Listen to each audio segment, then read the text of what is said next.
Welcome back, y'all, where we are reading. Could you imagine if I was like, we are reading Mansfield Park by Jane Austen, and we're on chapter 26. That would be fun. Do it all with, I'm gonna do all my videos over, but with a southern accent. That's so fun. I love accents so much. Did I talk about this already? I don't think so. There's a really cool video. I don't remember the actor's name. I just remember that he's Lucius Malfoy. The actor who played Lucius Malfoy in Harry Potter, but he's also in White Lotus right now. He did a really cool video from his, and he talked about his dialect coach and how where different accents came from. In the North, they like all had to be, or in the North they had to they did like a lot of loud machinery back in the day, so they had to articulate. No, that's not it. I can't do it. They had to articulate, so that I can't do it now. I can't do it because I haven't heard it. They had to articulate to talk over the machinery. I can't do it. And then somewhere else in England, it was really stinky. Like Liverpool, it was really stinky, so they had to like plug their noses and just the different sounds that people make, and it's like passed down. And he said the people who had to work on like stinky stuff there have like chronic sinus infections in their family. It's a cool video. I could do it when I like right after I watched it, but I can't do it now because I haven't had it. Articulate. I can't do it. I have to have like a buzzword, like tree, dirty trees, how I get into like Irish, it's not good, but that's how I do that. And Scottish, I can't remember. I just think of anything from Braveheart. I'll never take our lives. Wow. What's happening? Last chapter we had card games. We had Henry Crawford trying to convince Edmund to like completely I don't know if this was like easy to do now that I'm thinking about it. He's like, you need to make your house face a completely different direction. like turn the like houses you could just pick them up and turn them. I don't know how he thought that was going to be done. It sounded like a whole remodel of this parsonage house. Henry Crawford was trying to get with Fanny the whole time. Sir Thomas is kind of on to Henry Crawford's schemes a little bit, but Fanny Price is being a queen, and she is being so polite and calm, and Sir Thomas is noticing this. Also, something that came up last time is William was like, you probably must have been in so many balls, and you're probably such a good dancer. Everybody tell me how good of a dancer Fanny is. We used to dance all the time. And they're like, yeah, we've never seen her dance. And Henry Crawford was like, I've seen her dance one time, trying to be special. So here we are. Mr. Crawford also at the very end of this, it was a very long chapter last time. Thank you everybody for sticking with it. Swooped in. Edmund was trying to give Fanny her shawl, and Henry Crawford did swoop in and take the shawl from Edmund's hands and put it around Fanny herself, and she said, obliged to be indebted to his more prominent attention, which doesn't sound at all special. Chapter 26. William's desire of seeing Fanny dance made more than a momentary impression on his uncle. He's having a little retrospective moment of like, what have we been doing with this girl? Like, what have we been doing? She just hangs out with Lady Bertram because she was poor 10 years ago. Okay. The hope of an opportunity which Sir Thomas had then given was not given to be thought of no more. He remained steadily inclined to gratify so amiable a feeling, to gratify anybody else who might wish to see Fanny dance, and to give pleasure to the young people in general. And having thought the matter over, and taken his resolution in quite quiet independence, the result of it appeared the next morning at breakfast, when, after recalling and commending what his nephew had said, he added, I do not like, William, that you should leave Netherfield, oh my God, Northamptonshire without this indulgence. It would give me pleasure to see you both dance. You spoke of balls at Northampton. Your cousins have occasionally attended them, but they would not altogether suit us now. The fatigue would be too much for your aunt. I believe we must not think of Northampton ball. A dance at home would be more eligible, and if— my dear Sir Thomas, interrupted Mrs. Norris. I knew what was coming. I knew what you were going to say. If dear Julia were at home, oh, dearest Mrs. Rushworth at Southerton, to afford a reason, an occasion for such a thing, you would be tempted to give the young people a dance at Mansfield. I know you would. If they were at home to grace the ball, a ball you would have this very Christmas. Thank your Uncle William. Thank your Uncle William. Oh, thank your Uncle William. Thank your uncle.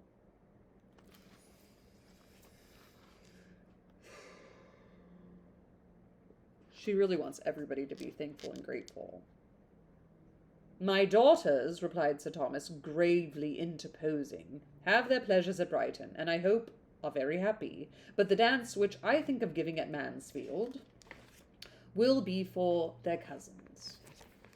Could we be all assembled, our satisfaction would undoubtedly be more complete, but the absence of some is not to debar the others of amusement. Wow, I don't think I've ever seen that word written out, and I don't even know what I thought I was hearing when I heard that debar. I mean, obviously, prevent, exclude or prohibit somebody officially from doing something, right? Huh. Debar. Not to debar the others of amusement. Mrs. Norris had not another word to say, thank the gods. She saw decision in his looks, and her surprise and vexation required some minutes' silence to be settled into composure. Good. Good, Mrs. Norris. You keep doing that, actually. I think every time you want to speak, I think you should take some minutes of silence to settle yourself into composure.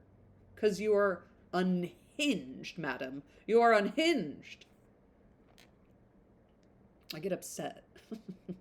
A ball at such a time, his daughters absent and herself not consulted.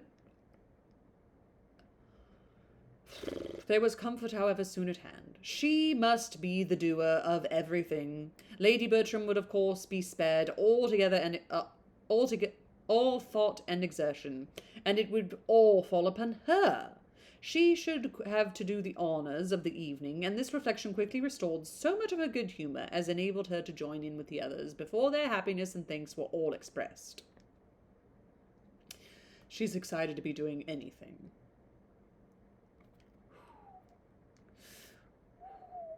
Edmund, William, and Fanny did, in their different ways, look and speak as much grateful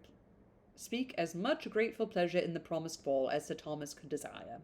Edmund's feelings were for the other two. His father had never conferred a favour or shown a kindness more to his satisfaction. Lady Bertram was perfectly quiescent and contented, and had no objections to make. Quiescent? Is it French? Not that there's anything wrong with that. Croissant. She had a croissant and she was content. Quiescent. Oh, quiescent. Quiet, quiescent. Got it. In a state or period of inactivity or dormancy. I was going to say quiescent in first, but it just didn't quite. And Lady Bertram was perfectly quiescent and contented and had no objections to make. Sir Thomas engaged for its giving her very little trouble, and she assured him that she was not at all afraid of the trouble. Indeed, she could not imagine there would be any. That was in quotes, which is different. That's so interesting. Mrs. Norris was ready with her suggestions as to the rooms he would think fittest to be used, but found it all prearranged. And when she would have conjectured and hinted about the day, it appeared that the day was settled too.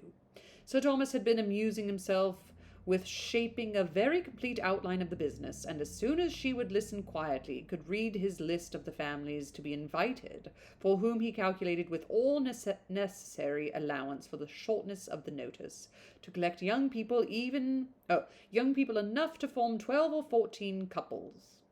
Nope, 12 or 14 couple. Should it not be plural? And could detail the considerations which had induced him to fix on the 22nd as the most eligible day. William was required to be at Portsmouth on the 24th, and the 22nd would therefore be the last day of his visit. But where the days were so few, it would be unwise to fix on any earlier. Mrs. Norris was obliged to be satisfied with thinking just the same, and with having been on the point of proposing the 22nd herself, as by far the best day for the purpose. The ball was now a settled thing, and before the evening a proclaimed thing to all whom it concerned. Invitations were sent with dispatch, and many a young lady went to bed that night with her head full of happy cares, as well as Fanny. To her, the cares were sometimes almost beyond the happiness, for young and inexperienced, with small means of choice and no confidence in her own taste, and how should she be dressed, in quotes, was a point of painful solicitude, and the almost solitary ornament in her possession, a very pretty amber cross, which William had brought her from Sicily, was the greatest distress of all, for she had nothing but a bit of ribbon to fasten it to. And though she had worn it in that manner once, would it be allowable at such time in the midst of all the rich ornaments which she supposed all the other young ladies would appear in? And yet not to wear it. William had wanted to buy her a gold chain too, but the purchase had been beyond his means, and therefore not to wear the cross might be mortifying him. These were anxious considerations, enough to sober her spirits even under the prospect of a ball given principally for her gratification. Gratification.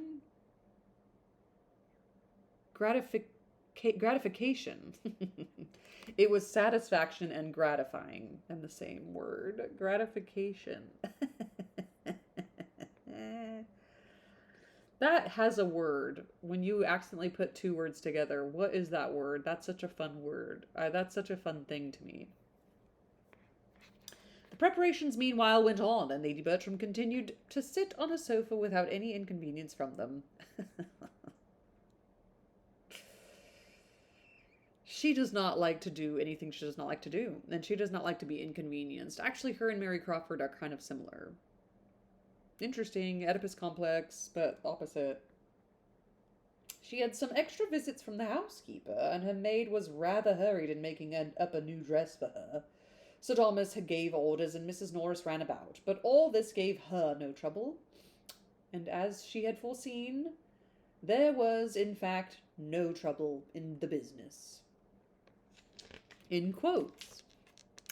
Edmund was at this time particularly full of cares, his mind being deeply occupied in the consideration of two important events now at hand, which were to fix his fate in life, ordination and matrimony, events of such a serious character as to make the ball, which would be very quickly followed by one of them, appear of less moment in his eyes than in those of any other person in the house. On the 23rd, he was going to a friend near Peterborough, cute, in the same situation as himself, and they were to receive ordination in the course of the Christmas week. Half his destiny would then be determined, but the other half might not be so smoothly wooed. His duties would be established, but the wife who was to share and animate and reward those duties might yet be unattainable. He knew his own mind, but he was not always perfectly assured of knowing Miss Crawford's.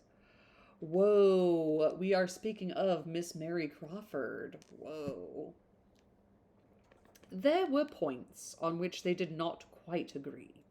There were moments in which she did not seem propitious. Propitious. Propitious.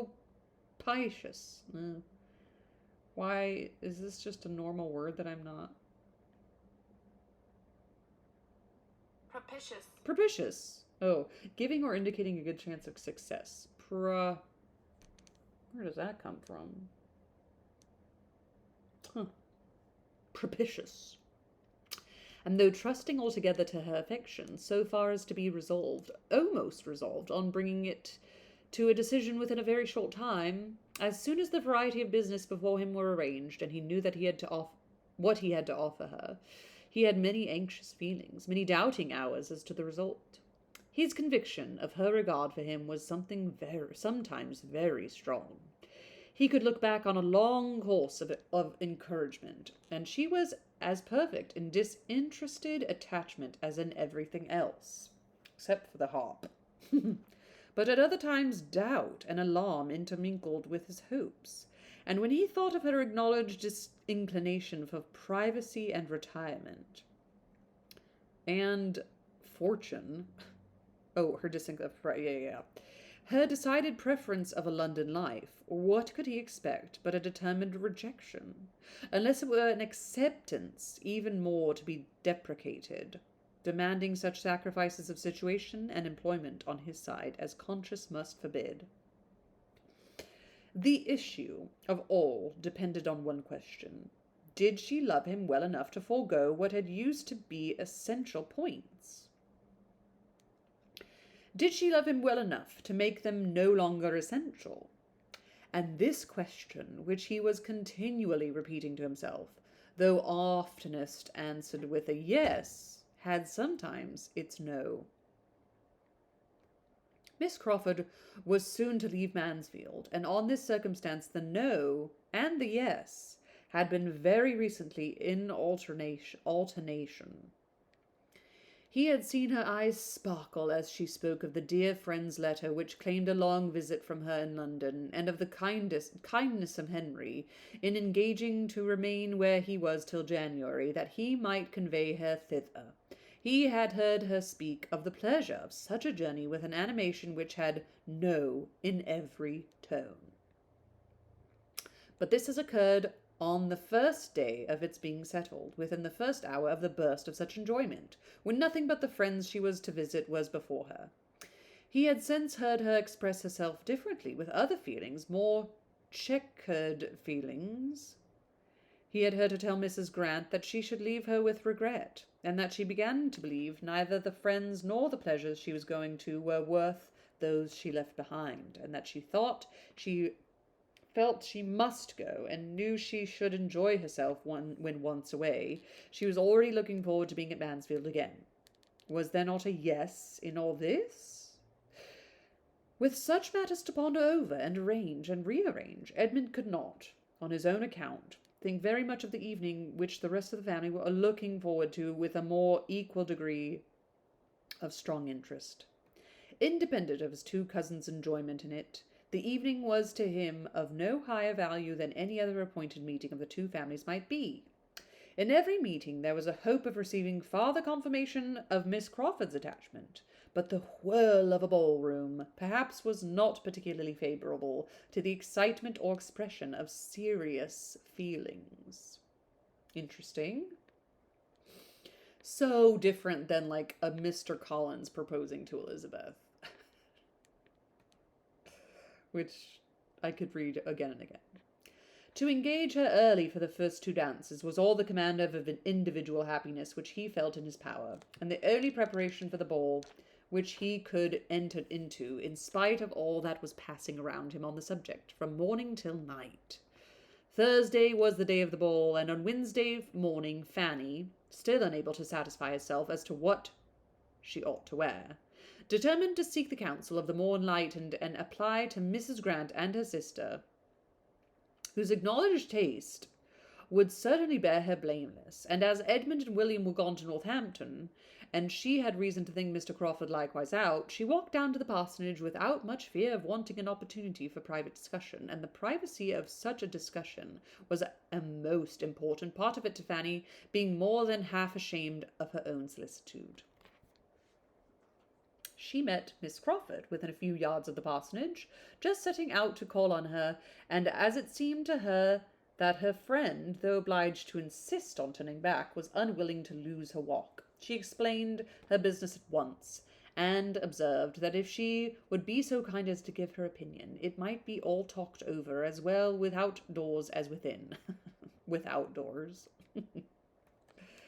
Like, without is all one word, and then doors. That's so funny. Instead of saying, like, out of doors. That's so funny. Miss Crawford appeared gratified by the application, and after a moment's thought, urged Fanny's returning with her in a much more cordial manner than before, and proposed their going up into her room where they might have a comfortable cose, without disturbing Dr. and Mrs. Grant, who were together in the drawing room. I love that word, cose. It was just the plan to suit Fanny, and with a great deal of gratitude on her side for such ready and kind attention, they proceeded indoors and upstairs, and were soon deep in the interesting subject. Miss Crawford, pleased with the appeal, gave her all the best judgment and taste, made everything easy by her suggestions, and tried to make everything agreeable by her encouragement, the dress being settled in all its grandeur parts. "But what shall you have by way of necklace?" said Mrs. Crawford.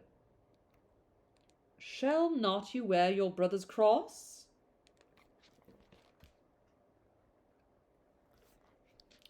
And as she spoke, she was undoing a small parcel which Fanny had observed in her hand when they met.